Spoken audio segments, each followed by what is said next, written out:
Well, welcome to another episode of Low Gear, and with me is Maury Short, and welcome to our little show, Maury. And Maury rang me after watching the show about Neil Fitzgerald's drag lines, and he told me that you drove a backhoe.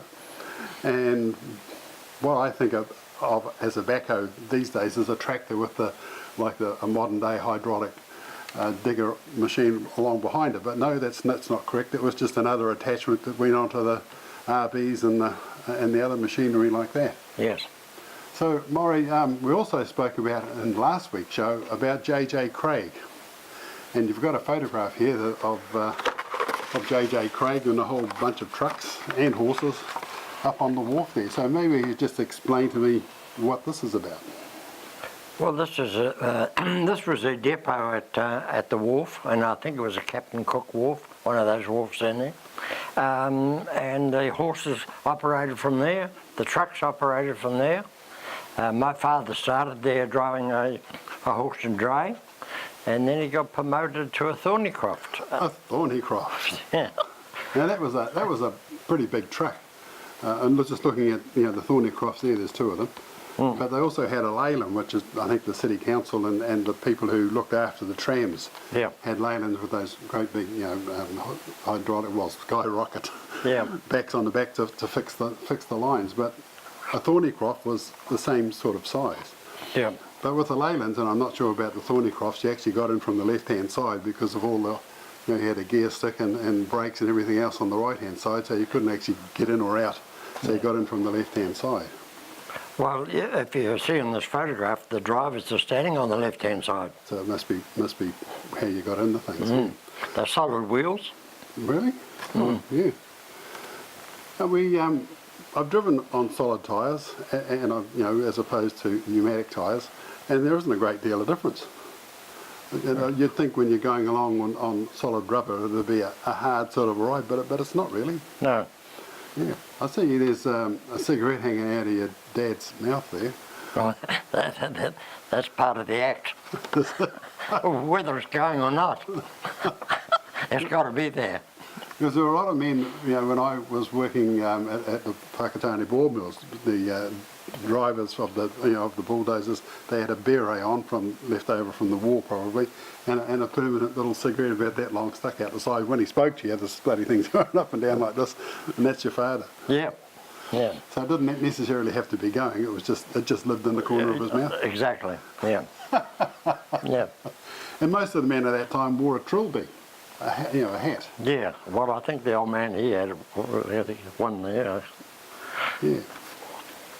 But it's just interesting that J.J. Craig, is a very old company. No, don't exist these days, but was a very old and a company back in its time. And as it says up here, it says sand, lime, cement, bricks, ship owners, carriers, firewood, coal, and all these trucks and the drays and the horses.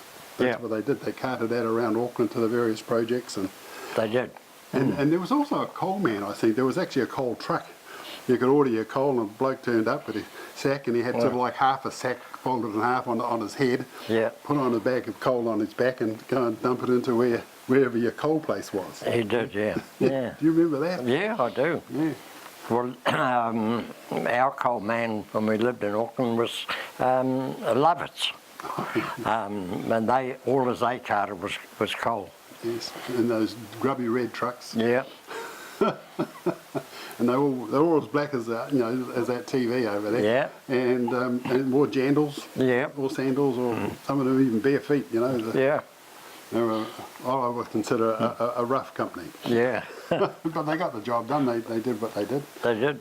And I see on some of these trucks here, they've got J.J. Craig Coal, J.J. Craig Coal. So they obviously firewood. Yeah. So it's just interesting that this photograph, and it's just outstanding, really, of the whole fleet of J.J. Craig. And what year would this be? About 1926, 27? Got to be in the 20s, I'd say. Yeah. Yep. But just looking off to the right here, when you're talking about drag lines and RBs and those sorts of things, that the cranes were just big square boxes that were lifting the loads out of the ships as they came. So this has just been the recipe for a crane at that time, just a square box with a jib stuck out the front. Yeah, with a whole lot of winches inside it. Yes. So, you know, even you think it was just a photograph, but there's a lot of information about our history. That's right, in yeah. Auckland, right there. Mm. Amazing. Morris, you work for Green and McCarhill, and you're telling me before that they worked for you as well. Yeah, that's right. Well, I started with the Green McCarhill in the early, I think it was 58, I think. But prior to that, I'd been working for other contractors, driving trucks and drag lines and face shovels, that sort of thing. And then I went and drove a drag line and a backhoe for Green McCall.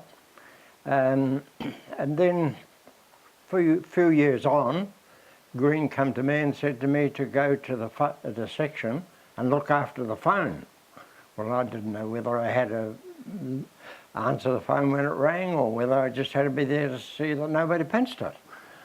And that's the start of our office. And from there, I worked in the office. I went out occasionally and drove a backhoe or a drag line, whichever. And then I finished my working days with Green McCall in the office. Wow. So you've got a lot of photographs and a lot of history with these guys in these folders that we've got here. So we'll just start at the beginning. But before we do start, just tell us a little bit about that man. And he too has got a cigarette stuck in the corner of his mouth. Well, that man is George Stankovic. And again, he was a bit like my father. He had the cigarette in the mouth, but half the time it wasn't going, it was just had to be there. And there was a trademark with George with the tin hat and the cigarette. And his father was a boxer, or he was a No, boxer? his son was a British Empire medal boxer. And I think he got a bronze medal in the Empire Games. No, I'm not sure what year it was. No. But it's just interesting that that was vogue back in that time, as we've just said. So we says here machine operators at Mangatangi, and we're actually talking to old Josh De Jong about Mangatangi, and he was a carrier in that area. But here they come and they're building the dam that's there. Yeah. Were you part of that? No, I wasn't. No. My responsibility was getting all the machinery onto the job, whether it was a compressor or whether it was a D9 or a 637 motor scraper. It was my responsibility to get it onto the job.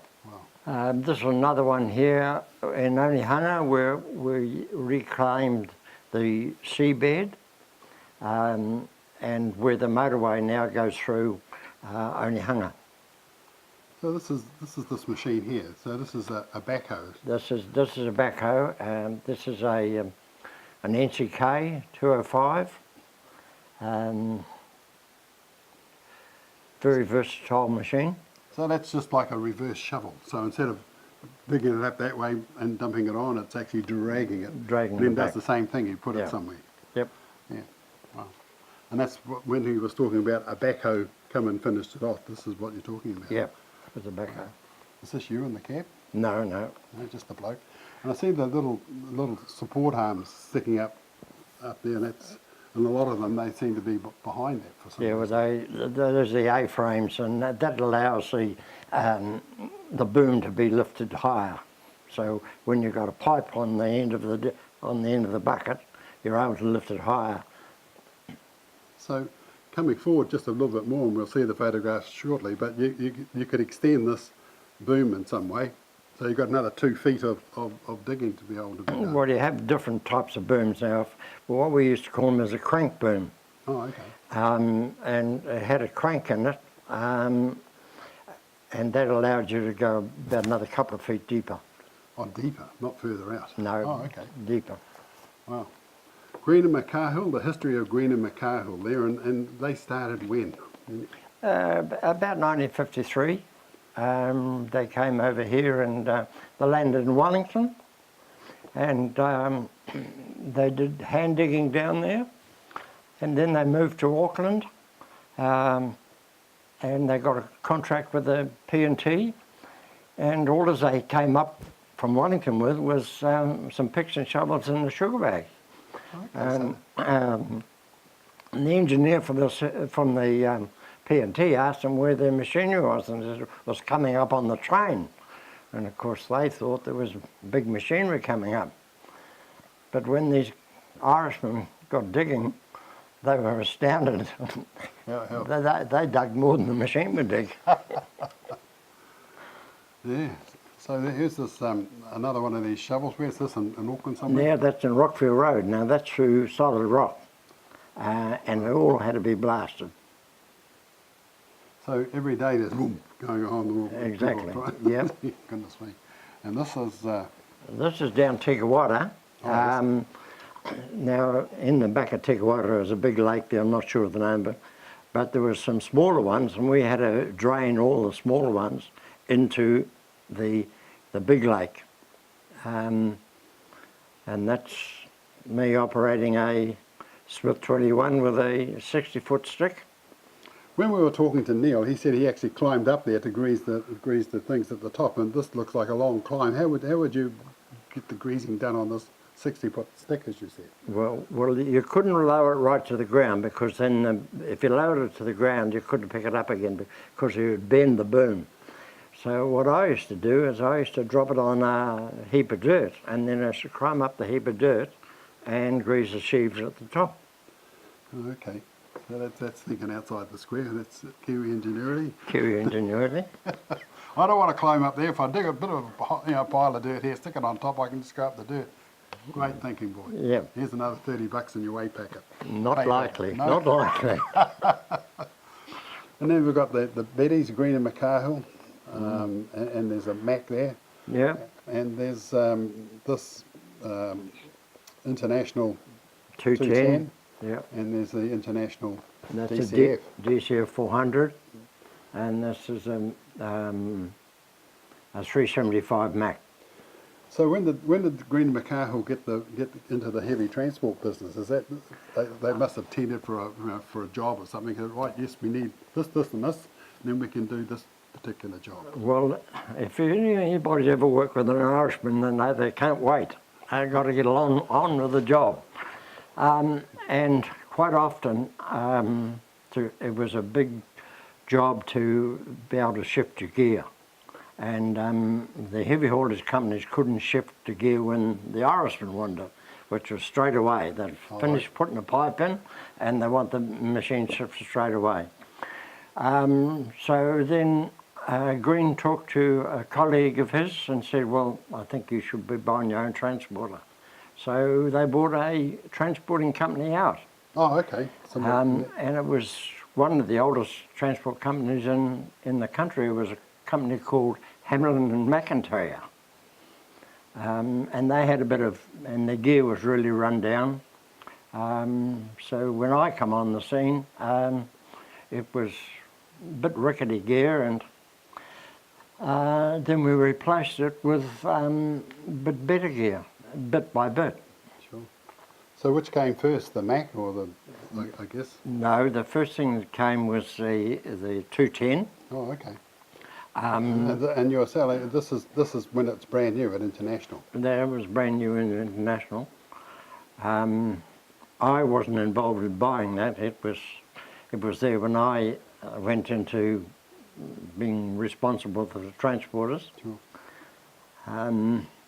But I would say that whoever did the deal had a hard row to hoe to get the money out of Green. Okay. So he was a bit like that, was he? Sort of. Yeah. Well, he didn't waste money, put it that way. Fair enough. So he was the money man of the two. He was the man who loved chasing the deals. Yep. Get a deal done and then move on to the next one. And McCahill was the man who loved doing the job. Yeah, he was the man to get the job done. That's right. So he was the on-site boss of everybody who was working with him. Yep. And so they'd look up at him and thinking, there he is on a D9, gosh, and he's doing, I have to sort of be just as good as him. So he'd be an inspiration to to the men, I would have thought. He was, and he didn't ask anybody to do something that he wouldn't do himself. Fair enough. So he could drive the diggers and the RVs and all those things as well. Yeah. Well, he drove the Smith 21s and he drove the D9. And when he went up to drive the D9 to Huia, he had never driven the D9 before. So make it up as you go along. Push this. What does that do? Like you do. Yep. You got a new machine. You got a job. Yep. And when you turn up the job, have you driven one of these before? Yep, boss. No worries. So you ask a couple of guys, what does that do? What does that do? And then you just play it by ear. Get on with it. Yeah. You've got a job. Yeah. By the time they find out you couldn't do it, you're doing it. Yeah.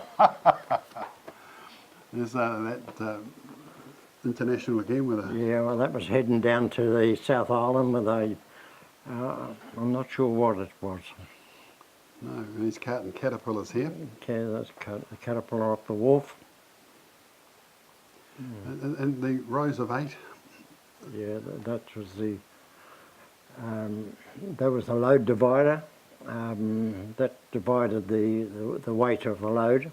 And Green and McCarthy will have bought these scrapers for the jobs. Did they own them or rent them? Or? No, they bought them. They didn't own those two particular ones. They were just carting those. And I see the old F1800 here. F1800, yeah. That's a good truck. Everybody seems to enjoy those for some reason. Yeah. This machine here looks, just tell me about this. 605 it says on the side there. Yeah, it was 605. That was went down to Mungaweka to do a bridge job down there, and the Frenchman that offloaded it, virtually backed it over the bank, and that was the end of the 605. So it didn't even do a job, and it's had. Didn't even do a job. Goodness me. That looks like an interesting load. Great big catamaran. Yeah, that was a catamaran, and we offloaded it on the beach in Browns Bay. Okay. Wait for the tide to come in. Yeah, no, well.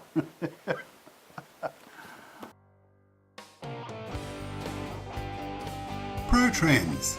They specialise in a variety of earth moving and demolition options, and they have a great system in place with their trucks to do that very efficiently. They also have diggers available, and for that job that carries an element of danger, they have remote control diggers. So they have everything you need for your demolition or earth moving job. So check them out, www.protrans.com, and give Jared and his team a call, and you'll find it all on their webpage at www.protrans.com. On the 4th of November, we'll be leaving from Auckland to begin our 2017 Low Gear bus tour.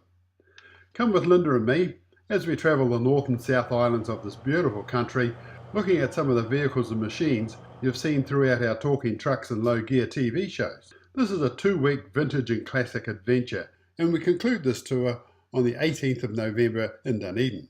So if you or someone you know would like the ultimate trip down memory lane, give me a call on 09 536 5327 or email me at billhohipper@extra.co.nz, and for registration and more information just go to our webpage at www.lowgear.co.nz. In association with ProTrans Earth Moving, we're taking registrations for a proposed South Island Mack Truck Run aimed at Labour Weekend, October the 21st through to October the 23rd. The run will be from Christchurch to Invercargill and back. So if you have a Mack truck and like to join us, just go to our webpage at www.lowgear.co.nz for the information, or just email me billhohipper@extra.co.nz.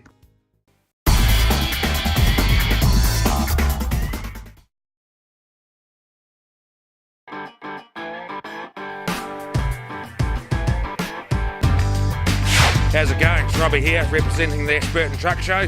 It's held on the 2nd of September, which is a few weekends away at the Ashburton Showgrounds. There's going to be trucks, trailers, everything that's road and transport related. There's going to be activities and entertainment for the kids. There's going to be food. There's going to be trucks, trailers, everything for the big kids, or big kids at heart. So come on down. She starts at 9 o'clock in the morning. be great days or weekends entertainment because it's Father's Day that weekend as well. So come on down, you'll see my truck Liam here and my fire truck down there. There's also an auction and celebrity guests on the Saturday night as well as dinner. You've got to feed these truckies out there, eh? They don't get by on nothing. With all proceeds going from the day and from the night to the Leukemia Blood Foundation Research Lab, which helps with, cures for blood diseases and that sort of thing. So come on down, she's a great day out. Come up and have a yarn with me because everyone knows me. Cheers, Robbie over and out. Whee!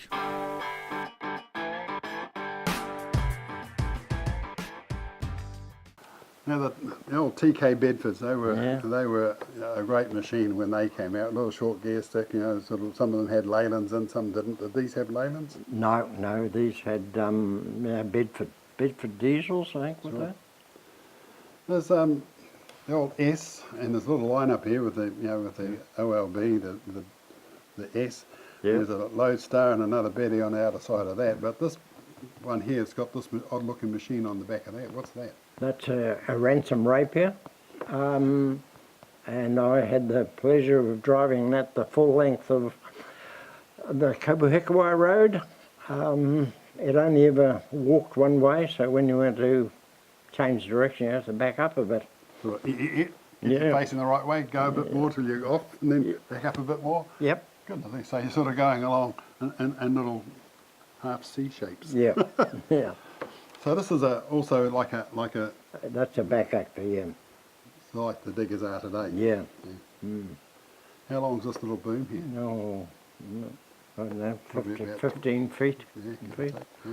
And the Mac, I mean, that looks like it's done a lot of work, been a Yeah. lot of places. That particular, is that Mac still alive somewhere? Yeah, I think it's down Wellington Way, and I think it's a house removal Mac. Okay. But when that came to the country, it was the big machine. Was it the first one, or what, close to the first one? I see it's only got a single headlight, so it's Yeah, well, it was one of the first. It was built for heavy haulage. yes. So it had big diffs on it, big front axle. I see in this photograph that there's a Freightways transporter on behind the McCarhill truck. Yeah. How's that happen? Well, Freightways Mac, they bought two new ones, same as that one, but it hadn't arrived. And we were on permanent hire to them to put on their trailers. Oh, okay. So they just rented you. They just rented us, yep. Now here's a D9. It looks like it's at the sea. Yeah, that actually D9 is the 100th D9 in New Zealand. Wow. 100 D9s. Yeah, and there was quite a celebration when we took delivery of that. And that's working at Mangatangi. Oh, it's okay. So they're getting the dam ready. Yep.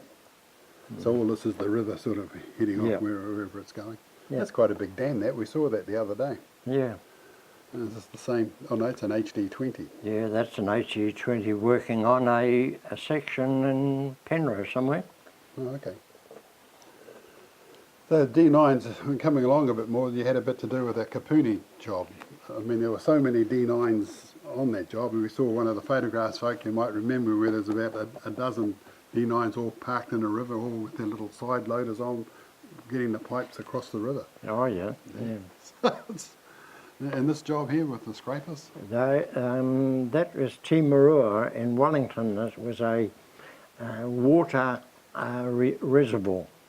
It was called the Twin Lakes in Timarua. This Caterpillar here seems to be a bit more modern with the Yeah, well, that was a D9L. state of the art at the time. The out the time. Yeah. More scrapers. More scrapers. How Yep. many scrapers would they have owned? Well, at a rough count, I think there was about 45, I think, in Good God. the time. Here's a photograph, folks, of Stevenson's, and they had all their machines all parked along the side of this hill. And it's just, scrapers, bulldozers, Yeah. and just lots of them. And Green and McCarhill were pretty much equipped the same way. Yeah. That's just amazing. Now there's a Ministry of Transport car here. Car, yeah. And at this time, were they in charge of being the pilots. Yeah, well, we had a pilot as well, Oh, okay. but because it was so high and so wide, the road had to be closed. Okay, it only went about, I think about 10 miles, but the road had to be closed so that the load could get down there. There's all got green in McCahill, but this looks like a great example of the trucks that, I know that came in 1956, that one, and looks like it's been on the job for a few years, so this photograph's probably taken about 59, 60, give or take. Yep. But the S Bedfords, the small Bedfords, there's an Austin Lodestar in there, just one. Yeah. There's an International in there. Yeah. Yeah, so it's just the trucks that were available at the time, good old British, apart from the International, of course. We weren't allowed to buy polish. Polish? No, they never polished them. Okay. No time to polish them. So, yeah, you've got to get the job done and move on to the next one. Yeah. Exactly. Not wasting time cleaning trucks, not like today. No. You sort of got to spend making your truck look excellent. And obviously you're having a join in a bit of a carnival on these photographs. Yeah, that was the Irish parade, the Rosa Tralee parade. We had all the pretty Irish girls on those floats. Some machinery here in Dire Straits, maybe just to talk us through this lot. Yeah, well, the top one there is at the Manukau Golf Club. They had a big downpour and the pipes were in the ground, but they weren't backfilled. And of course, when the flood came, the pipes floated. So we had to do it all over again. And the 38 RB, that was because he didn't put the diff lock in, and not the diff lock, the track lock, and it went sailing down the hill. So the 38 RB, what does the 38 stand for? Right. That's just a model. Oh, okay. But it's around about that weight. It's around about 38, 40 tonne. Depends how much counterweight you have on it. Sure. So and this guy fell on his nose? That fellow fell on his nose. He tried to lift something that was too heavy and over she went.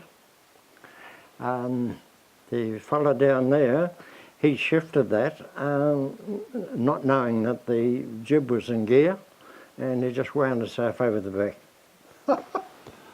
So he's gone to the point where, oh shit, too late. Yeah. So what is it easy to get the sack? Yeah. Do you get the sack? I don't know what happened to him. Oh, okay. Yeah. I see here McCahill's still a cut above, and there's a photograph here of Bernie McCahill, was part of the All Black team that dominated rugby between 87. Is this his son? That's the son, yeah. I see Bernie as well. Yeah, he's Bernie as well. And funny thing is that he's Bernard Joseph, and Dad was Bernard Joseph. Oh, okay. So Interesting, isn't it? The name will live on. it will. Well, Morris, it's been a great trip down memory lane. Memory lane. Thank you very, very much. Okay. And so there you go, folks. A little bit about Green and McCahill and what a great couple of guys they were. And Morris, it's been an education once again, sort of looking back at New Zealand history and what we did with what we had. Yep. No, it's been great. So there you go, folks, and we'll see you all again next week. Very good.